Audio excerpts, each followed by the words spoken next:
আচ্ছা, ইসলামপুর পুলিশ জেলার তরফ থেকে একটা ফুটবল খেলার আয়োজন করা হয়েছে। এটাতে বিভিন্ন ক্লাবদেরকে আমরা পার্টিসিপেট করাচ্ছি। তো এটা খেলা যে হয়েছে আমাদের 18 আগস্ট থেকে শুরু হয়েছে, আর ফার্স্ট রাউন্ড খেলাটা আমাদের পিএস লেভেলে শেষ হয়ে গেছে। আর ফাইনাল রাউন্ড যে আছে সেটা আমাদের এখানে তিস্তাপল্লীতে হবে। আচ্ছা, ফাইনাল রাউন্ড যে খেলা আছে সেটাতে টোটাল 16টা টিম খেলবে। টোটাল যে থানা লেভেলে খেলা হয়েছে ওটাতে টোটাল 44টা টিম। থানা ওয়াইজ যদি বলা হয় তাহলে দালখোলা থেকে 8টা টিম, গল্পপুর থেকে 8টা টিম, চাকুলিয়া থেকে 8টা, চোপড়া থেকে 8টা, আর ইসলামপুর থেকে 12টা টিম। এরা টিমগুলো হলো যে বিভিন্ন রেজিস্টার্ড ক্লাবগুলো আছেন ওনারা আছেন। তো 44টা টিম থেকে আমরা যারা প্রথম 3 আছেন, ফার্স্ট সেকেন্ড থার্ড থানা ওয়াইজ ওনারা পার্টিসিপেট করবেন ফাইনাল রাউন্ডে। আর ফাইনাল রাউন্ড খেলা আমাদের যে উদ্বোধন আছে সেটা 9 সেপ্টেম্বরে আছে, একটা র্যালি হবে, র্যালি দিয়ে আমরা উদ্বোধন করব। আর ফাইনাল যে আছে ফাইনাল আমাদের 25 সেপ্টেম্বরে হবে।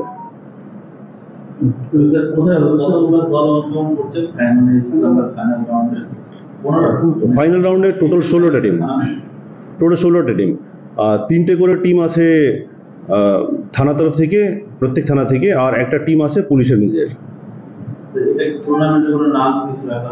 শারদীয় সংহতি ক্লাব। হ্যাঁ, শারদীয় সংহতি ক্লাব, যেহেতু দুর্গাপূজা চলে আসছে তো তার আগে প্রি দুর্গাপূজা একটা ক্লাব কাপ বলা যায়, ওইভাবে আছে এটা। ওপেনিং এর চিফ গেস্ট বলে সেরকম নেই, আমরা বিভিন্ন যে লোকজনকে, পাবলিক রিপ্রেজেন্টেটিভ আছেন আর আমাদের নিজের অ্যাডমিনিস্ট্রেশনের আছেন, ওনাদেরকে ডাকা হচ্ছে। চিফ গেস্ট বলে অ্যাসেচ আমরা কিছু করিনি ইনগ্রেশনে। ফাইনালে আমরা চিন্তা ভাবনা করছি, ফাইনালের জন্য আমরা পরে জানাবো। এই মিছিলটা হবে আপনার ইসলামপুর থানা থেকে তিস্তাপল্লী গ্রাউন্ড অব্দি।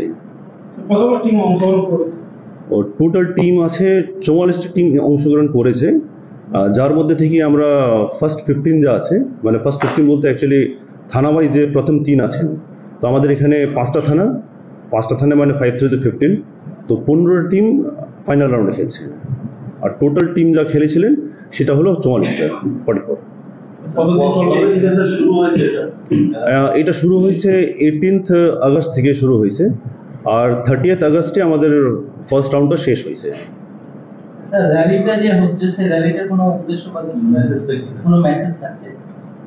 র্যালিতে বিভিন্ন ধরনের মেসেজ থাকবে, যেরকম স্পোর্টস নিয়ে আছে, অফকোর্স আমরা যে ফুটবল করছি এইটা আছে, তাছাড়া SDSL যে আমাদের সারা বছরই আমরা করি বিভিন্ন প্রোগ্রামগুলো, তাছাড়া শুদ্ধি নিয়ে আছে, যেটা আমাদের নতুন একটা প্রকল্প রয়েছে, অ্যান্টি ড্রাগ ড্রাইভ সেটা রয়েছে, আর তাছাড়া আর কয়েকটা আমাদের প্রকল্পগুলো রয়েছে, সেটা নিয়ে আমরা র্যালি করব।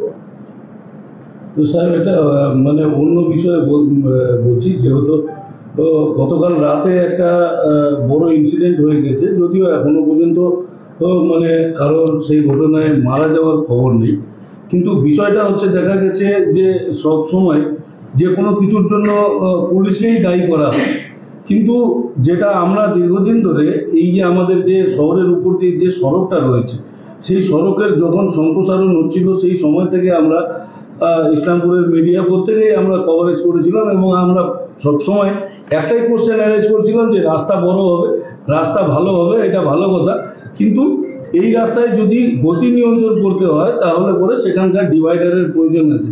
সেই ডিভাইডার না থাকার ফলে কালকে একটা বড়সড় দুর্ঘটনা হয়েছে, যদিও এখনো পর্যন্ত যেটা জানা গেছে 3 জনকে মেডিকেল পাঠানো হয়েছে, কিন্তু মানে কেউ মারা যায়নি, একটা মানে প্রাণহানির মতো ঘটনা ঘটেনি, কিন্তু যা পরিস্থিতি রয়েছে তাতে যে কোনো সময় প্রাণহানির ঘটনা ঘটতে পারে। তো আপনাদেরও স্যার ট্রাফিক ডিপার্টমেন্ট রয়েছে, বা আপনারা যারা উচ্চপদস্থ আধিকারিক আছেন, আপনাদের তরফে কি এটার রাস্তায় যাতে গাড়ির গতিটাকে নিয়ন্ত্রণ করা যায় সে বিষয়ে কোনো প্রপোজাল আপনারা মানে কর্তৃপক্ষের কাছে পাঠিয়েছেন তাদেরকে? এনএচএ আমাদের বিভিন্ন জায়গাতে আমরা পুলিশ পোস্ট রয়েছে, আপনারা জানেন। তাছাড়া আমাদের বিভিন্ন স্পিড লিমিটের জন্য আমরা কিছু কিছু ড্রাইভগুলো করে থাকি। আর মানে যে এনএচ আছেন, এনএচকে আমরা অনেকবার চিঠি লিখেছি। বিভিন্ন জায়গাতে আমাদের বিভিন্ন জিনিস লাগে, যেরকম স্পিড লিমিটের কিছু বোর্ডগুলো আমরা কিছু কিছু জায়গাতে লাগাই। তো এটা কাজ চলছে, অনেকটাই কাজ ওনারা করেছেন এনএচ, আর আশা করি অন্য কাজগুলো ওনারা শীঘ্রই করবেন।